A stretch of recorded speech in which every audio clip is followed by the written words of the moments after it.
Nó thể hiện một cái sự già dơ và một cái tâm lý của một người đã có nhiều kinh nghiệm chiến đấu lâu năm. Không dễ để cho anh Nicolas có thể mở được cờ trong cái tình huống này đâu. Theo mình thấy là như vậy, không dễ một chút nào.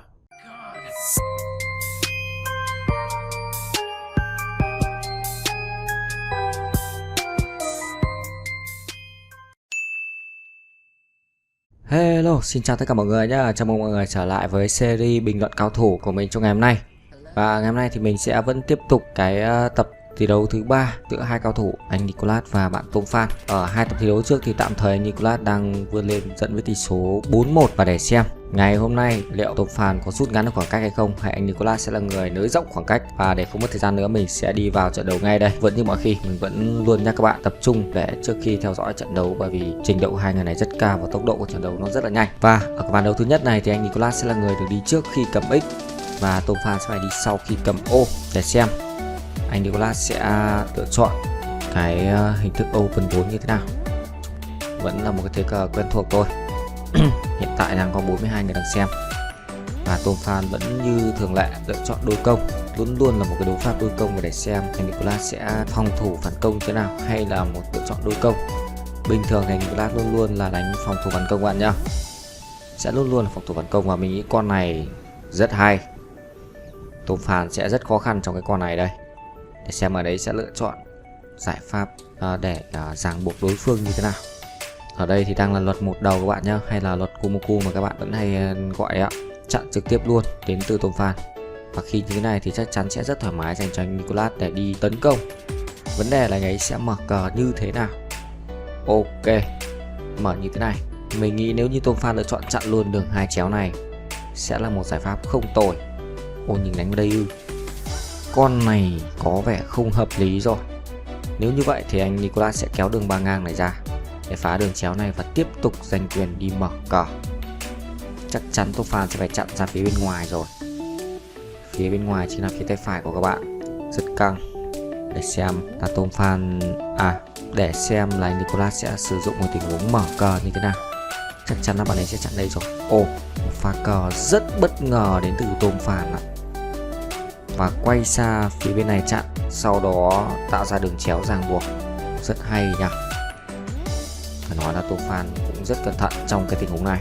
Một tình huống nghĩ rất kỹ khi lựa chọn chặn ra phía bên ngoài và kéo đường 4 ngang ra. Và lúc này thì lợi thế của anh Nicolas là không có quá nhiều. Cơ hội dẫn đi đỡ cờ dành cho Tom Phan là hoàn toàn còn. Rồi, con chặn này mình nghĩ là tương đối hợp lý rồi. Đi chặn cờ hay mở cờ đây? Có lẽ là một tình huống đi công ạ. Ép cho Tom Phan phải chặn vào giữa, sau đó anh Nicolas sẽ đánh vào đây để phá trực tiếp nước đôi và tạo ra cái nước này. Chắc chắn là như vậy rồi. Không có con nào hợp lý hơn cái tình huống này cả. Rồi, tạo ra đường 33 và tạo ra nước dọc này. Vẫn duy trì lợi thế của mình. Một pha xử lý thể hiện một cái đẳng cấp rất cao đến từ anh Nicolas. Sẽ là như thế nào đây? Có lẽ cũng chỉ có cách đánh vào đây thôi, và sau đó anh Nicolas sẽ phá vào con này. Khả năng rất cao sẽ là như vậy rồi. Phá vào đây, chặn luôn cái nước chéo này và tạo ra nước 3 ngang cũng như là cái liên kết chỗ này, thì sẽ gây khó khăn dành cho Tom Phan. Lợi thế nó vẫn có, nó không thực sự quá nổi bật, nhưng chỉ cần hở một chút thôi là rất dễ toang. Đánh vào con này ư. Con gài rất khác biệt. Đó, các bạn thấy không ạ? Bình thường thì mình sẽ là đánh con này, nhưng anh Nicolas lựa chọn đánh vào đây cơ. Những cái pha gài cờ cũng như là những pha xử lý của anh ấy thực sự là rất khác bình thường, thể hiện một cái đẳng cấp rất cao ấy ạ. Chặn vào con này. Có lẽ là anh ấy đang muốn vờn đối phương từ từ, cũng không việc gì phải vội cả. Nó thể hiện một cái sự già dơ và một cái tâm lý của một người đã có nhiều kinh nghiệm chiến đấu lâu năm. Người ta không việc gì phải vội vàng, cứ từ từ mà đánh thôi. Tom Phan sẽ làm gì? Rồi, một pha cờ chặn như thế này mình nghĩ cũng khá ổn rồi. Không dễ để cho anh Nicolas có thể mở được cờ trong cái tình huống này đâu. Theo mình thấy là như vậy, không dễ một chút nào. Rồi, đánh vào đây. Tiếp tục làm gì? Đánh vào đây chăng? Mình vẫn nghĩ là rất khó để cho Nicolas có thể công được nếu như Tom Phan lựa chọn đánh con này. Đây ạ. Nếu đánh vào đây, à không, nếu đánh vào đây thì hình như thua luôn. Đúng rồi, nếu đánh vào đây thì anh Nicolas sẽ đánh con này này, đánh ra đây này, win 33 là thua ngay. Sorry các bạn nha, mình cũng rất cẩn thận. Tôm Phan lựa chọn phá từ từ, phá từ từ và anh Nicolas sẽ chặn dưới hay trên đây? Chặn trên ạ. Như vậy thì đã có cơ hội đỡ cờ dành cho Tôm Phan, đó là phá vào đây ạ. Ít nhất là tình huống này chưa thua. Chặn con này ư? Con này cũng có vẻ khá ổn nhưng mình thấy con này vẫn hay hơn. Đó, cái tình huống vừa rồi nếu như Tôm Phan chặn vào con này mình nghĩ nó sẽ chặt chẽ hơn, khiến cho anh Nicolas rất khó khăn trong việc công. Và để anh ấy được kéo con này ra rồi, hơi nguy hiểm nhá. Và mình thấy hình như là có chiến thắng nếu như đánh vào đây. Đây này, đánh con này này. À chưa các bạn nha. Nhưng lợi thế là đang có tương đối nguy hiểm.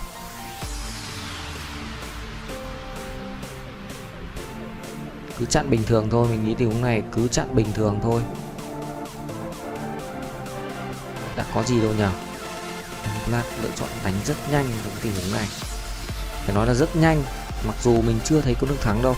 Mình không nghĩ là chỗ này có nước thắng và anh ấy có lẽ là đang muốn phá cờ thôi. Mục đích là để phá cờ chỗ này và sau đó được quay lên góc này sớm này. Tôm Phan sẽ làm gì nào? Đương nhiên là phải chặn dưới rồi. Sau đó anh Nicolas sẽ làm gì? Rồi các bạn thấy không ạ? Rất khôn ngoan, chặn đường chéo và tạo ra 44, ép cho đối phương đánh vào đây. Để có thể không phải đi phá những cái chỗ này một cách mất thời gian và mất quyền đi dẫn cờ nữa. Anh ấy sẽ có cơ hội quay lên đây sớm. Quay lên trước đối thủ thì sẽ có một lợi thế cực lớn. 19 giây, 47 người đang xem, rất đông ạ. Các bạn nên nhớ tỷ số đang là 1-4. 1-4. Anh Nicolas đang tạm thời dẫn một cách tỷ số rất sâu, thấy chưa ạ? Anh đã quay lên đây rồi. Và bây giờ chặn trên hay dưới thì anh Nicolas đều có cách giải quyết để đi mở cờ. Thực sự là khó dành cho Tôm Phan nha. Anh ấy thể hiện một cái sự kinh nghiệm, trình độ rất cao rồi, lực cờ rất là mạnh rồi, nhưng lại còn có cả kinh nghiệm mà nữa cơ. Đây là một trong những cái điều đáng sợ của cái game thủ. Già dơ sẽ làm gì đây? Chắc chắn là mở cờ đến từ anh Nicolas rồi, nhưng vấn đề là mở con nào. Khả năng cao là góc 11 giờ. Anh ấy đang suy nghĩ ở góc 11 giờ để mở cờ mà thôi. Vấn đề là mở con nào ạ? Không, muốn phá chỗ này thật chặt chẽ. Muốn thật chặt chẽ ở cái chỗ này, phá để tạo ra 43. Nếu như vậy thì đương nhiên Tôm Phan sẽ phải đánh vào đây rồi. Và lúc này có thêm nước, nhưng mà cái nước chỗ này cũng không có nhiều tác dụng. Nói chung là cũng không có nhiều tác dụng lắm. Hãy cẩn thận nha. Vẫn biết là mình nghĩ là nên chặn con này thôi. Rồi, Tôm Phan muốn chặn chặt chẽ hơn, đó là không muốn có cái liên kết chỗ này của anh Nicolas nữa. Muốn phá hết luôn, muốn đánh một cách thật chặt chẽ, không để hở. Như vậy thì anh Nicolas sẽ quay lên đây sớm thôi. Mục đích của anh ấy không phải là công ở đây, chủ yếu là phá cờ chỗ này thôi. Mục đích của anh ấy thực sự là quay lên góc 11 giờ để công này. Và gài cờ. Con này có ổn không? Mình nghĩ con này chưa khó, chưa có đủ độ khó ở đây. Nếu như Tôm Phan lựa chọn là chặn con này thì nó sẽ hạn chế được phạm vi mọi nước khá nhiều ở đây nha. Không biết là Tôm Phan sẽ xử lý cái này như thế nào ạ? 49 người đang xem, càng ngày càng đông. Trận đấu này thực sự là quá hot rồi. 9 giây, 8 giây, 7 giây, 5 giây. Liệu còn tìm ra cách đỡ không? 1 giây. Rồi, pha đánh có lẽ là không kịp nghĩ hết chăng, sao đánh một con nó lại như thế này nhỉ? Hay là Tôm Phan nhìn thấy không thể công được và Tôm Phan lựa chọn đi công ở mặt này? Một quyết định hơi khó hiểu. Thực sự là mình thấy rất khó hiểu. Và nếu như vậy thì giành quyền đi công cho anh Nicolas rồi, lại còn chặn phía này nữa. Thế này thì không có cách đỡ dành cho Tôm Phan rồi. Tỷ số sẽ là 5-1. Một pha không biết là tình huống này như thế nào. Có lẽ là đang bận chuyện gì đó và quay sang đây để đỡ. Mình thực sự con này là nó hơi buồn cười, không có tác dụng. Trong khi thì đang gặp tình trạng nguy hiểm mà lại đánh con này, Khả năng rất cao là Tô Phan đang bận một tình huống gì đó chẳng. Nhưng dù sao thì kết quả đã là 5-1 rồi, chắc chắn là như vậy. Chúng ta sẽ đến ván đấu tiếp theo của hai người này nhá. Tỷ số là 5-1 rồi, tỷ số rất đậm. Mặc dù Tô Phan, nếu như bạn nào đã xem livestream của mình, là thủ rất mạnh luôn đấy, chứ không phải một người tầm thường. Ván đấu này thì ván đấu tiếp theo này thì Tô Phan sẽ là người được đi trước khi cầm X, anh Nicolas sẽ đi sau. Thế cờ dọc cách 4 ô, lâu lắm rồi không thấy cái thế cờ này. Và có lẽ là Tô Phan cũng đang khá nóng mắt rồi, không muốn để tỷ số quá sâu và sử dụng một cái thế cờ cực mạnh trong Open 4. Tôi phải nói Open 4, trong Open 4 thì đây là cái cờ mạnh nhất rồi, không thể cờ nào mạnh hơn, bởi vì nó tạo ra số win. Hai thế cờ nó tạo ra 2 số win chéo cách 1 ô.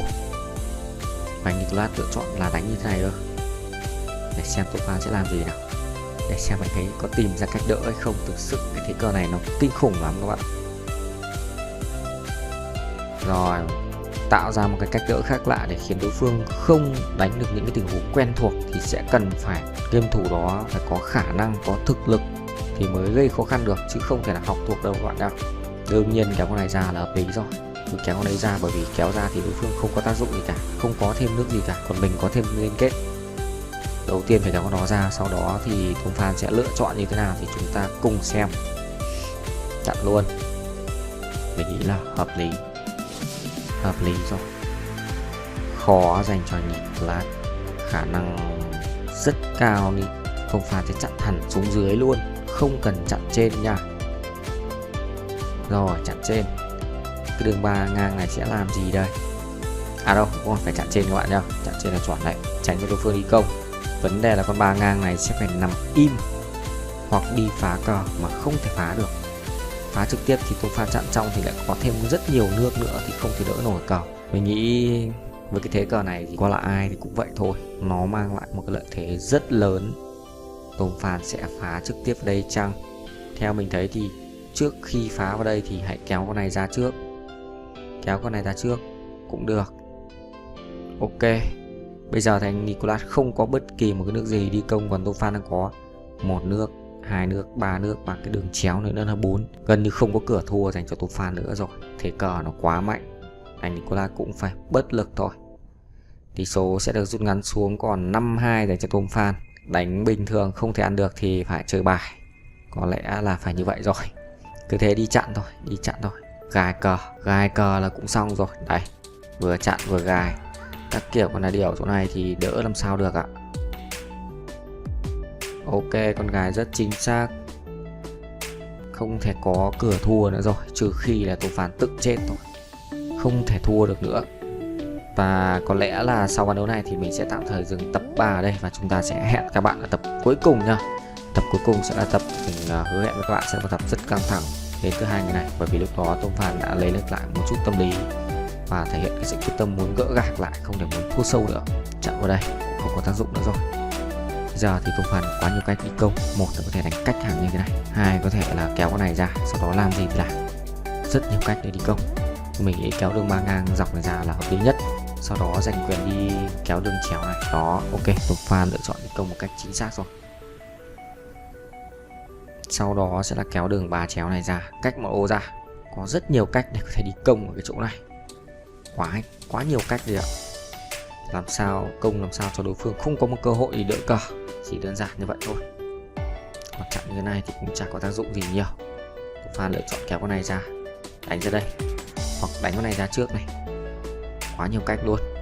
54 người đang xem rồi, và anh Nicolas chấp nhận thua cuộc ở ván đấu này rồi. Và mình sẽ xin dừng clip tại đây và hẹn gặp lại các bạn vào tập thi đấu tiếp theo nha. 63 người đang xem, một cái lượt view rất kinh khủng, một tình huống gọi là tâm lý muốn gỡ, cho nên chấp nhận mạo hiểm.